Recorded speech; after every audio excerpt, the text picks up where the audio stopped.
ඇත්තෙන්ම මේ වෛද්‍ය මට සහයෝගයක් තියෙනවා හොඳින්. මොකද මම මෙහි බෝඩ් වෙලා ඉන්නේ.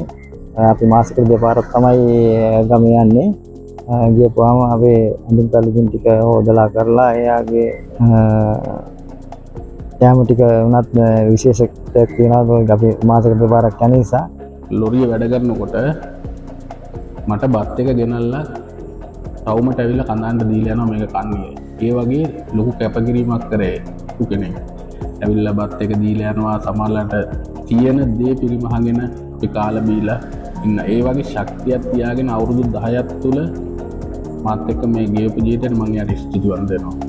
මගේ වයිෆ් මට දීලා තියෙන උපදෙස මේ රැයට අපි ඩ්‍රයිවර් ගොඩක් රැයට තමයි. ඉතින් යනකොට පරිස්සමට මේ එලවන්න, නිදිමතක් වෙනවා නිදා ගන්න. ඒ වගේ ගොඩක් මේ අපිට මට ගොඩක්ම දේ උපදෙස් දෙනවා. ඉතින් එයා කියන්නේ මේ ගොඩක් ඉතින් අපේ පරිස්සමට, අපේ පවුලේ පරිස්සමට තමයි ගොඩක් කියන්නේ.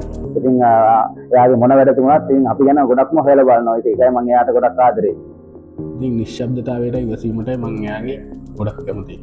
මගේ බිරිඳගේ ලොකුම කැපකිරීම තමයි මේ මම මේ කොළඹ රස්සාව කරත් මේ එයා තමයි ළමයි දෙන්නගේ වැඩ කටයුතු කරලා සම්පූර්ණයෙන්ම ළමයි දෙන්න හොඳට උගන්වලා අධ්‍යාපනය දීලා හොඳ රැකියාවල් ටිකක් ළමයි දෙන්න කරනවා දැන්. ඒක කැපකිරීම කරේ මේ වයිෆ් තමයි. වයිෆ් කෙනෙක්ගෙන් ගෙවත් එක වචනකින් කිව්වොත් ඉතින් මට ලැබිලා ඉන්න වයිෆ් ඉතින් ඇත්තම මේ මම දැකලා නැහැ මේ වගේ කෙනෙක් මේක කොහෙවත්. ඒක එයාත් අපේ සාහිත්‍ය